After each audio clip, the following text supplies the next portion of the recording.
আসসালামু আলাইকুম। কাছে বা দূরে যেখান থেকে আমার এই ভিডিওটা দেখছো সবাইকে অসংখ্য অসংখ্য ধন্যবাদ। আমি সীমা, ঢাকা থেকে আজকে নতুন একটা ব্লগ শুরু করছি তোমাদের সাথে। যারা আমার ভিডিওটা ওপেন করেছো অবশ্যই একটা লাইক দিয়ে ভিডিওটা দেখা শুরু করো, আর যারা আমার ভিডিওতে লাইক দিয়ে দেখা শেষ করে কমেন্ট করবা, অবশ্যই ভিডিও রিলেটেড একটা কমেন্ট করার অনুরোধ করছি। তো আমার রান্নাঘরের গ্যাসের চুলার অবস্থাটা খুবই বাজে। আমি ঢাকা থেকে বলছি, আমি বগুড়া থেকে ফেরার পরের দিন সকালের এটা ভিডিও। পরের দিন সকালে আমি কুমড়ো বড়ি সবজি দিয়ে মাছ রান্না করেছিলাম। তো চুলার আগেই পরিষ্কার না করে রান্না শেষ করে আমি তারপরে পরিষ্কার করেছি। তো সবাই আমার চুলার অবস্থা দেখে একদম বাংলাস করতে এসো না। বেশ অনেক দিন পরে রান্নাঘরে ঢুকেছি, রান্না করছে বাবার বাড়িতে শখ করে মাঝে মধ্যে একটু রান্নাবান্না করতাম না, আর এখানে এসে নিয়মিত নিজের সংসারে রান্নাবান্না করতে হচ্ছে। আর এটা আমাদের উত্তরবঙ্গের বিখ্যাত সেই কুমড়ো বড়ি। কারা কারা খেয়েছো কি না এটা অন্তত কমেন্ট করে জানিও। আমার কাছে কিন্তু এই কুমড়ো বড়িগুলো বেশ মজা লাগে, সবজি দিয়ে রান্না করলে দারুণ মজা লাগে। তো কুমড়ো বড়ি রান্না করার নিয়মটা হলো, এটা আগে হালকা একটু ভেজে নিতে হয়, তারপর রান্না করতে হয়। আর এদিকে দেখো এই কুমড়ো বড়িগুলো একদম শুকনো সফট হয়, আর কেমন যেন একটু মুসমুসে প্রকৃতির হয় রোদে শুকানোর পর। এগুলো ছিল আমার কেনা কুমড়ো বড়ি। তো ব্যাগে করে নিয়ে আসতে গিয়ে অনেকগুলোই ভেঙে শেষ হয়ে গিয়েছে। আর মাসাল্লাহ ঢাকায় এত শীত পড়েছে, আমি এখন কম্বলের নিচে শুয়ে ভয়েসটা দিচ্ছি, তারপরে কেমন যেন কলিজাটা কাঁপছে। আসলে মারাত্মক পরিমাণ ঠান্ডা পড়েছে ঢাকায়, হাত পা বের করার মতো অবস্থা নেই। আর আজকে তো রোদ একদমই ওঠেনি। তো আমাদের এলাকায় বিশেষ করে আমার মাকে দেখি শীতকালে সব কিছু কাঁচামরিচ দিয়ে রান্না করতে। তো জিনিসটা আমার কাছে খুব বেশি মজা লাগে। দেখা যায় অদ্ভুত একটা অন্যরকম একটা স্বাদ আছে কাঁচামরিচ দিয়ে রান্না করলে। শীতের সময় নাকি কাঁচামরিচ দিয়ে রান্নার স্বাদটা নাকি অনেক বেশি হয়। তো সেই চেষ্টাটাই আমি করছিলাম। তো পেঁয়াজটা ভেজে বেশ কিছুটা কাঁচামরিচ দিয়ে দিয়েছি। আর আমার মতো এটা কার কার মনে হয় একটু জানিও, যে এই টাইমে কাঁচামরিচগুলো অনেক নতুন আর কচি হয়, আর আমার কাছে মনে হয় ঝালটা একটু কম। অনেকগুলো কাঁচামরিচ দেওয়ার পর মোটামুটি ঝালটা আসে। এদিকে তোমাদেরকে আজকে আমার আদা রসুন বাটার কাহিনীটা বলি। আমি হঠাৎ করে বাসায় যাওয়ার আমি নিয়েছিলাম, একদিনের মধ্যে আমি সিদ্ধান্ত নিয়েছিলাম যে আমি বাবার বাড়িতে যাব। একদিনের সিদ্ধান্তর মাথায় আমি বাবার বাড়িতে চলে যাই। তো আমার যেদিন যাওয়ার সিদ্ধান্ত হয় সেদিন আমার আদা রসুন বাটাটা শেষ হয়ে গেছে। আর আমার হাজব্যান্ডকে দিয়ে সেদিন সন্ধ্যায় আমি আদা রসুনগুলো নিয়েও এসেছি, যে সেদিন সন্ধ্যায় ছিলে ওইগুলো পিষে রাখবো। আর এর মাঝেই আমার বাবার বাড়ি যাওয়ার সিদ্ধান্ত। তো আদা রসুনগুলো আর পেশা হয়নি। তো সেটা আমি আদা রসুনটা আমি ফ্রিজে রেখে চলে গিয়েছিলাম বাবার বাড়ি। তো আসার আগে মাকে বললাম, তো আমার তো বাসায় আদা রসুন শেষ হয়ে গেছে, একটু আদা রসুন পেস্টটা দিয়ে দিও। তো আমার মা বেশ কিছুটা আদা রসুন পেস্ট আমাকে দিয়ে দিয়েছে, আর সেটা দিয়ে আমি অনায়াসে দেখা যায় 1 মাস রান্না করে খেতে পারবো। তো আদা রসুন বাটা তরকারিতে দেখে মনে হলো তোমাদের সাথে বিষয়টা শেয়ার করি। আসলে মা তো মাই হয়, মার তুলনা কোনো কিছুর সাথে হয় না।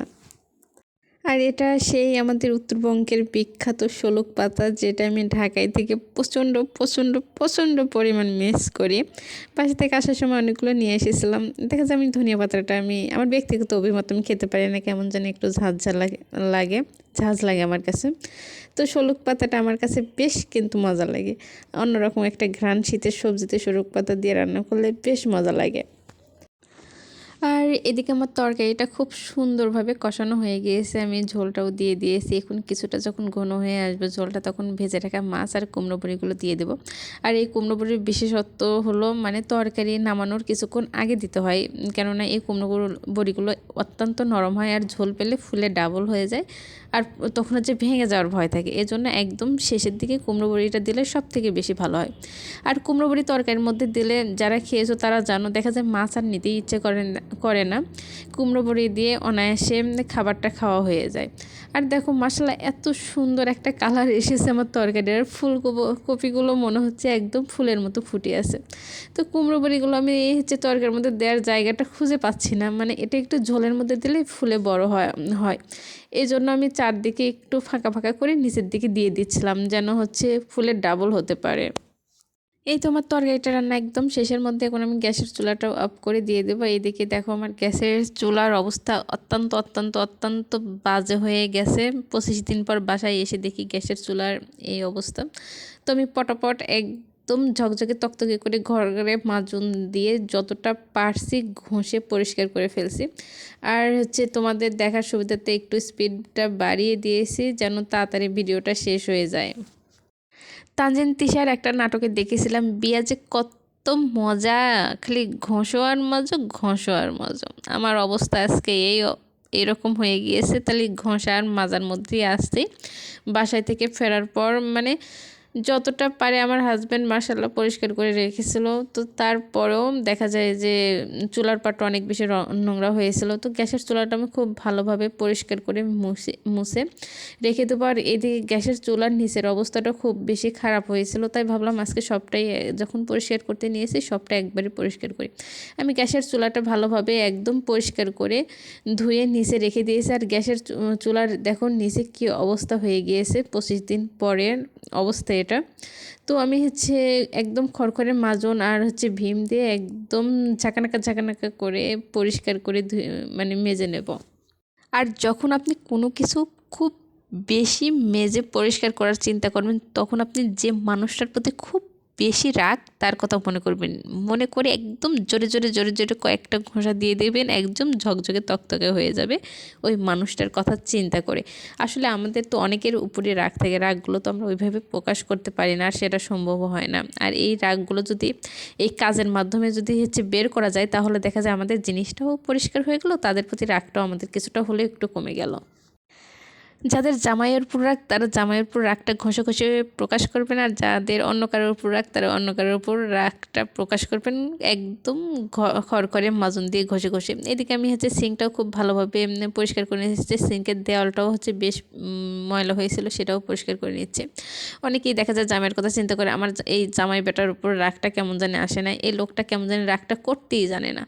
মানে কেন যে রাগটা এর আসে না আমি বুঝি না। এটাকে যদি খাওয়ার টাইম মতো একটু ঘুমাতে দাও একদম শান্ত, আর কোনো কথা বলে না। তোমাদেরকে আরেকটা কথা বলি আমার সিঙ্কটা পরিষ্কার করতে করতে। আচ্ছা, তোমাদের জামাইদের কোন জিনিসটা তোমাদের কাছে খুব বেশি বাজে লাগে, বাজে একটা অভ্যাসে পরিণত হয়ে গেছে, যেটা দেখলে তোমার গাখাল কিটমিট কিটমিট কিটমিট করবে তার ওই কাজটা করা দেখলে? আমার জামাইয়ের কথাটা বলি, আমার জামাইটার ঘুম দেখলে আমার খুব বেশি বিরক্ত লাগে। এত বেশি ঘুমায়, মানে চোখ বন্ধ করার সাথে সাথে তার ঘুমটা চোখের উপর এসে পড়ে, আর সে সাথে সাথে ঘুম আসা শুরু করে দেয়। আর এদিকে আমার গ্যাসের চুলার উপর বেশ কিছু অস্ত্রপাতিগুলো ছিল, গ্যাসের চুলার স্ট্যান্ডগুলো ছিল, সবগুলো আমি একদম ঘষে মেজে একদম পরিষ্কার করে গ্যাসের চুলার উপর বসিয়ে দিয়েছি। এদিকে সিঙ্কটাও আমি খুব ভালোভাবে পরিষ্কার করে রেখেছি, যদিও সিঙ্কটার অবস্থা নাকি আরও বেশি বাজে ছিল। আমার জামাই আমাকে নিয়ে আসার আগে পরিষ্কার করে রেখে গেছে, তাতেই যে অবস্থা, তাহলে চিন্তা করো আগে কীরকম বাজে অবস্থা ছিল।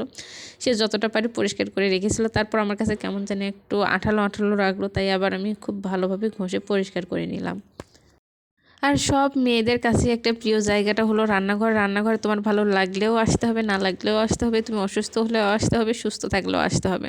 তো সেই জিনিসটা যদি পরিষ্কার ঝকঝকে তকতকে না থাকে তাহলে কিন্তু একদম ভালো লাগে না। আমার কাছে অন্তত হচ্ছে খুব বেশি বিরক্ত লাগে, মানে আমি মানসিকভাবে অসুস্থ হয়ে যাই, আমার রান্নাঘর কেন এত অপরিষ্কার থাকলো। তো রান্নাঘরটা আমি খুব সুন্দরভাবে গ্যাসের চুলার নিচে সিঙ্কটা একদম ঝকঝকে করে পরিষ্কার করে নিয়েছি। আমার এই আজকের ব্লগটা তোমাদের কাছে কেমন লাগলো অবশ্যই লাইক কমেন্ট করে জানিও, সেই সাথে আমার চ্যানেলটা অবশ্যই সাবস্ক্রাইব করো। আর যারা আমার ভিডিওটা শেষ পর্যন্ত দেখেছো, এখন পর্যন্ত লাইক দিতে ভুলে গেছো, তারা অবশ্যই একটা লাইক দিয়ে ভিডিওটা কন্টিনিউ করো বাকিটুকু। তোমাদের সামান্য লাইকটা আমার কাছে অনেক বেশি মূল্যবান। আজকের মতো বিদায় নিচ্ছি, আল্লাহ হাফেজ।